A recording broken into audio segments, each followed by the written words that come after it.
Mereka butuh badan untuk Granger. Yep. That's why nggak bisa lagi tuh main yang ofensif. Dan dengan catatan kemarin juga ini bisa dibilang Lui adalah salah satu hero yang mengacak-acak juga pertahanan dari Falcon loh.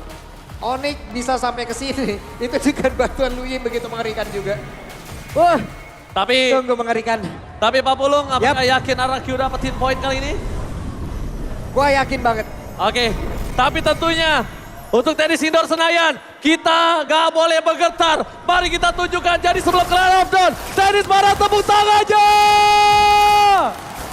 Let's go to the land of Dawn! Yup, itu dia. Semangat yang masih membara dan seperti biasa Jawhead.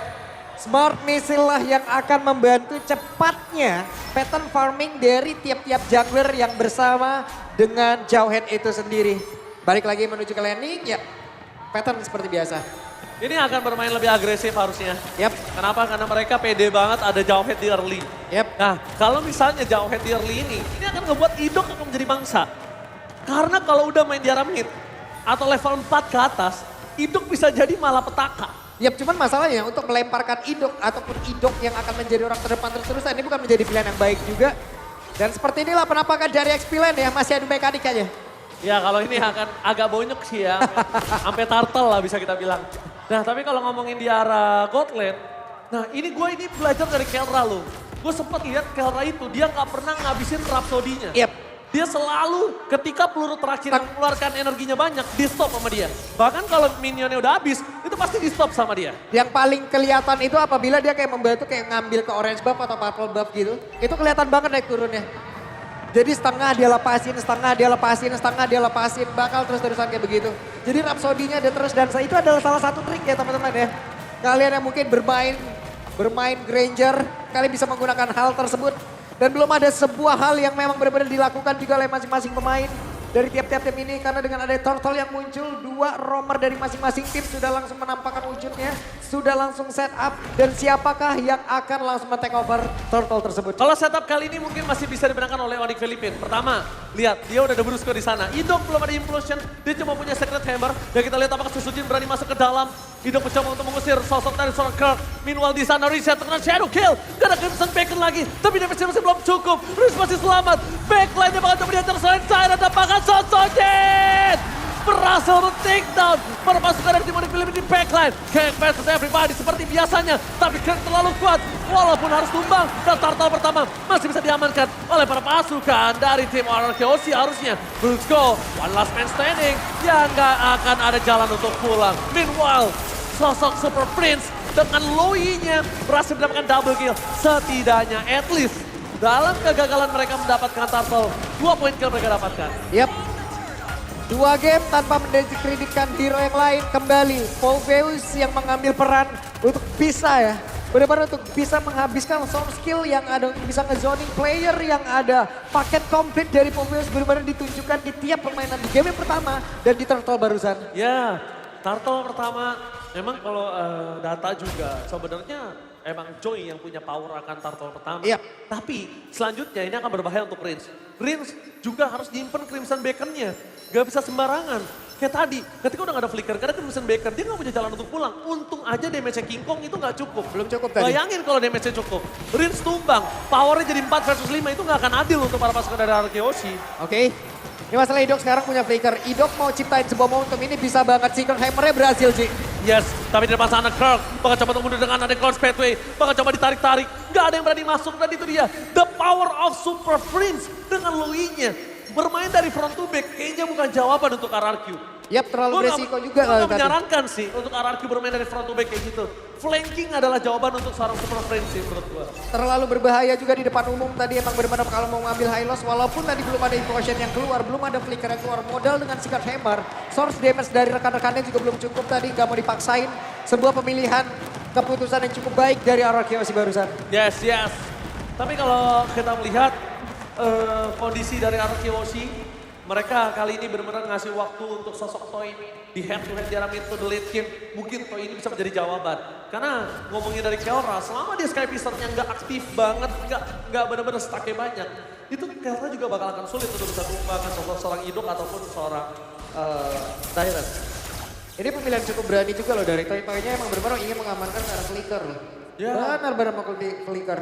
Karena kalau ngomongin ke arah Purify, sebenarnya ini jawaban untuk gimana caranya Toy untuk bisa masuk ke dalam sih. Dia nggak berani lewat depan.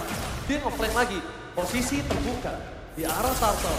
Brusco memberikan jawaban. Dairon bisa melangsungkan Sonic Out, membuat Brusco mengeluarkan Unstoppable Force-nya, tapi ditahan benar dengan sangat maksimal. Dan Red mencari Sonsonjin. Berhasil mendapatkan satu poin kill atas King Kong kembali. Membuat para pasukan dari tim Mararkyoshi mendapatkan keuntungan, bahkan Sonsonjin. Double kill dan Super Priest terperangkap. Bakal coba di take down. Ter-take down Super Priest. One last hit. Berhasil dimakan, tapi jangan lupakan Mapulung. Satu buah poin kill didapatkan Kelra. Aktif dari Skypicer-nya. Bahkan membuat para pasukan dari tim Onyx Philippines udah punya jawaban untuk seorang Kelra. Begitu panjang team fight yang terjadi diawali lagi oleh Dairon. Benar-benar diawali oleh Dairon. Dairon tidak menyelesaikan begitu saja, tapi dia akan terus-terusan menemani. Dan tadi Rins lah yang menjadi satu positif untuk bisa mengatakan damage. Dan sekarang ada semua hal lagi yang dilakukan. Unstoppable Force-nya dan ada satu hal yang membuat Oh no. Terlalu bersemangat. Shutdown 2 kali tumbang dari King Kong. Dibayarkan dengan satu shutdown Susujin. It's totally worth it. Dan bahkan di depan sana Brusco langsung coba di teleportation dengan Super Prince Tour and Travel karena bottom lane. Untuk coba melakukan cover terhadap Kelra. Karena melihat kondisi Kelra yang sangat owning. Ini berbahaya banget sih untuk para pasukan dari tim Mararkyoshi. Jadi dia mulai agak concern ke arah Kelra. Menjadi hal yang sangat-sangat cukup berimbang jadi ini.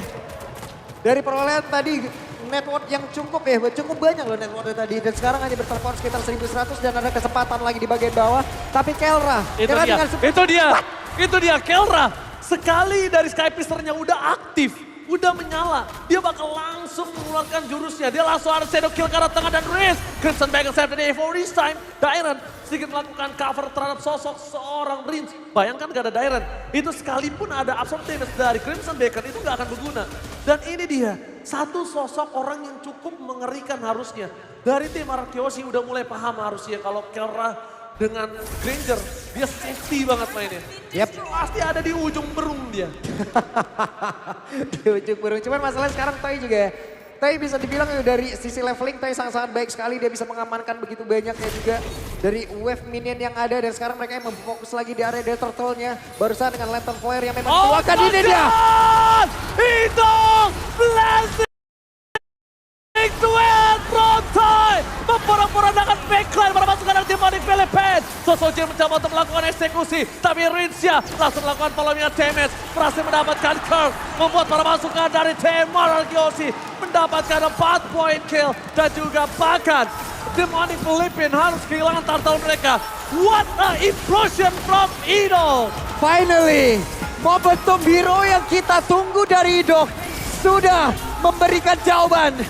Tigreal dengan implosion yang begitu baik mengawali semuanya, menghabiskan 4 player sekaligus. Wah gila, Idol make a move, gambling yang sangat berani dengan melihat tidak adanya Purify di tangan dari tim Onyx Philippines dan ini dia ada instant replaynya.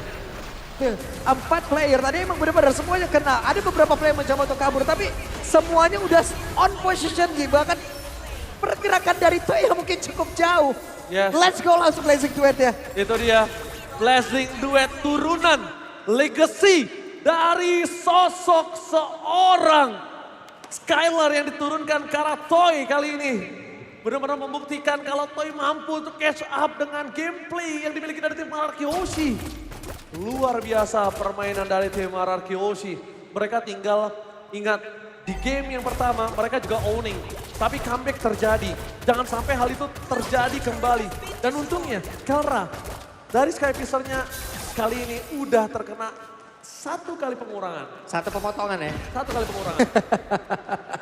Oke, ada pemotongan terhadap dari Skypicer. Cuman sekarang mereka juga benar-benar harus aware lagi ya terhadap perpindahan tempat. Mereka juga harus aware bagaimana menjalankan lagi dari wave minionnya. Mereka punya cloud, mereka bisa manfaatkan itu. Mereka bisa menghancurkan laning atas mereka lalu lari ke tengah lagi. Itu seperti apa? Cuman dengan adanya pergerakan dari ini Super Prince. Ini bisa ada di mana-mana loh. Nah, late game-nya yang mengerikan. Kenapa aku bilang tadi jangan sampai mereka terlena dengan kemenangan 2.000-3.000 gold ini? Karena ingat masih ada Hayabusa, masih ada Lowy. Ini Lowy-nya untungnya nggak pakai Purify. Jadi satu tuker, Idok tuker Lowy bener-bener worth it banget. Gak bakal Gak bakal ngerugi untuk Arar Kiyoshi, bahkan Onyx Philippines yang akan ngerugi. Dan yang aku agak khawatirkan adalah kalau Super Prince Tour and Travel ini dipakai untuk split pushnya Hayabusa. Itu yang worry. Waduh. Sulit juga tuh ya. Iya sulit juga makanya. yang bisa nahan siapa? Toy atau enggak Dairen mungkin. Kecuali memang mungkin ada item-item yang memang bisa menahan itu semuanya juga. Entah Winter Crown nanti memang sudah ada. Dan kemudian ini menurut gue ini Winter Crown udah paling enak juga untuk Stoy. Oke, tapi di depan sana para pasukan dari tim Arar Kiyoshi udah ngebuka badan menuju ke arah World yang terhormat. Meanwhile, para pasukan dari tim Arar Kiyoshi akan mendetek di mana Super Prince akan melakukan teleportation. Diversion yang belum terlihat dari seorang Riz. Kelihatan Super Prince-nya, one by one situation. Bakal coba di cover, Lot tidak dapat pada cover. Cukup Idol! Blazing duet from Toy! Again! 2-point kill! Didapatkan tanpakan triple kill! Maniac masih terlalu jauh. Lord bergerak ke bottom lane. Susujin tidak akan tinggal diam. Dan ini dia. Salah satu legacy. A blazing duel from Toy. Di following up dengan sangat mahal oleh perpasangan tim Arar Kiyoshi. Ya, ini dia akibatnya membiarkan pergerakan Idok mencoba untuk bisa mendekat. Dan Idok berhasil, Idok flicker, Idok implosion. 2 player atau pada 3 player benar-benar tidak bisa melakukan banyak hal. Toy sebagai sang eksekutor. Dan satu orang yang begitu luar biasa pula. Yes, dan sekarang untuk Super Prince gak boleh lagi berdekatan. Shadow kill menunjukkan seorang Rage ya. Oke. Masih mendapatkan 1 point kill. Setidaknya 1-2 point kill didapatkan oleh King Kong. Walaupun itu tidak terlalu berarti banyak. Dengan gold yang sudah diuntungkan oleh tim Arar Kiyoshi. Tapi satu hal yang mereka harus pahami adalah Super Prince gak boleh lagi kedetek. Super Prince gak boleh lagi berdekatan oleh para pasukan dari tim Onyx Philippines lainnya. Karena ketika Idok melakukan initiate power, satu-satunya yang menetralisir dengan cepat itu Super Prince. Dan kalau Super Prince-nya kena, jujur Onyx Philippines gak punya power dobrak lagi. Iya, masalahnya dari tadi juga positioning yang dimiliki oleh beberapa damager yang dipunyain oleh Onyx PH. Mereka udah ada di belakang, Ji. Namun di satu sisi mereka membiarkan barisan terdepan dari Arar Kiyoshi itu mendekat. Dan itulah yang terjadi apabila ada momentum yang baik, Idok memiliki insting yang begitu mengerikan. Iya. Insting yang dia sangat berani untuk membuka vision, berani untuk membuka badan. Idok mau bonyok, Idok mau ke pick off itu gak masalah. Gak masalah. Tapi soft skill yang dia inginkan, yang dia mau sampaikan kepada pemain Onyx Philippines, yang penting itu sampai dulu. Dan lihat di depan sana, sosok para pasukan dari tim Arar Kiyoshi, mereka melihat di mana Kirk berada, nanti bisa dikeluarkan bersama para pasukan dari tim Arar Kiyoshi lainnya. Mereka memaksa mendapatkan Kirk, tapi yang sudah dipastikan tidak ada Glorious Pathway. Sebenarnya kalau Glorious Pathway aja yang keluar menurut aku enggak masalah untuk Onyx Philippines. As long enggak revitalize. Karena revitalize ini yang akan sangat membantu mereka di saat adanya pit Lord selanjutnya. Yap, cuman dengan positioning yang begitu baik dari RKOC sekarang ini harusnya ya menjadi sebuah hal yang sangat susah untuk Brusco bisa nge-pick up siapapun. Salah satunya. Sementara sejauh ini Idok Lane menjadi orang terdepan. Dairen ingin dilemparkan di Cintor bukan hal yang baik. Idok ingin dilempar bukan hal yang baik. Ini yang harus terus dipertahankan oleh RKOC selagi begitu banyaknya damager yang mereka miliki sekarang lagi dalam keuntungan yang begitu besar. Benar-benar besar walaupun di satu sisi ya itemization yang dimiliki oleh Granger ini udah hampir full juga. Yes, dan kali ini menuju ke arah para pembuff yang bakal coba di zoning. Rins, ingat dia nggak boleh sembarangan untuk membuka badan. Oke, gue tahu dia adalah salah satu metal detektor untuk Arar Kiyoshi. Tapi lihat King Kong, di mana King Kong berada untuk berhasil melakukan clear ini wise banget. Satu buah momentum yang bisa didapatkan King Kong landing jauhnya itu didorong terlebih dahulu. Wow. Dengan ada dua yang diambil, War X sekarang juga udah diambil oleh Kelra tapi... Kotil? Oke, Kotil. Mereka mencari di mana seorang Susujin tapi ternyata sayang sekali. Tidak berhasil mendapatkan deteksi tapi nampaknya Idok. Flicker dikeluarkan, belum ada implosion dan blazing duet from Toy. Flicker berjalan seorang Kelra tapi nampaknya shutdown. Shutdown terjadi, 2 shutdown di area berbeda. Tapi dengan Super Prince yang bebas, membuat para pasukan dari tim Arar Kiyoshi mereka kewalahan. Surprise! Happy birthday! Double kill from Kelra. Dan bakal mereka mencari di mana Susujin berada. Kelra bakal gak bertahan. Dan ini dia, shutdown! Nowhere to run Kelra. Gak ada jalan untuk pulang. Dan Susujin save the day for Arar Kiyoshi. Oke, kembali berimbang keadaan dengan setup tadi yang begitu beresiko. Sebuah resiko dengan tidak membawa sebuah purify ini, Desi. Begitu gangguan terjadi, dia nggak bisa melakukan banyak hal dari Toy-nya. Flicker tadi udah dikeluarkan. Di MI nggak bisa karena momentumnya sisinya masih berjalan. Tapi kalau dari yang gue hitung ya, kalkulatnya ini masih berhasil untuk Retribution. Oke. Dan itu dia, masih berhasil. Kenapa? Karena sedikit aja terlambat dari seorang Susujin nge-dealer damage atau dia ngebuka Lord, itu dia bakal telat. Gue pastikan Super Prince bisa dapetin Lord. Itu hampir Kalau loh tadi. dari Susujinnya telat aja buka Lord dikit. Itu tadi udah dihantarkan loh itu loh. Udah travel udah jalan loh. Udah arrive dia tadi di situ, Ci. Yes, benar banget. Tapi lihat, dengan 5 pasukan dari tim RRQ Oshi, mereka mencoba untuk mendorong di 3 lane yang berbeda. Meanwhile, one by one situation dari bottom lane. Pak Produser boleh lihat ke arah bottom lane, masih terbagi. Dan Susujin mencari di mana King Kong berada. Ditutup begitu saja. Recall menjadi sebuah jawaban. Mid lane target utama mereka. Ada Super Prince, sana free hit, dan Dairon versus everybody. Masuk lebih dalam. Damage dan Idok gagal mendapatkan siapapun. Hanya Prince di depan mata. Free hit dan Idok para pasukan dari tim RRQ Oshi. Mereka bakal coba dihantam dan pulang mundur ke arah belakang. Sky Pisar dari Kelra masih menyala. Defensif yang sangat kuat dengan adanya Loui, Kelra, dan bahkan hanya Kirk menjadi tumbal satu-satunya. Ini menandakan RRQ Oshi harus udah dalam sedikit kondisi lampu kuning. Ini sedikit terburu-buru loh. Apa yang dilakukan oleh RRQ Oshi barusan loh. 2 Winter Crown tadi benar-benar kepake. Begitu banyak source skill dan mereka tidak mendapatkan hal yang begitu baik. Kecuali dengan 2 best turret ini adalah standar dengan adanya Lord yang udah diambil. Selebihnya ini menjadi sebuah kerugian.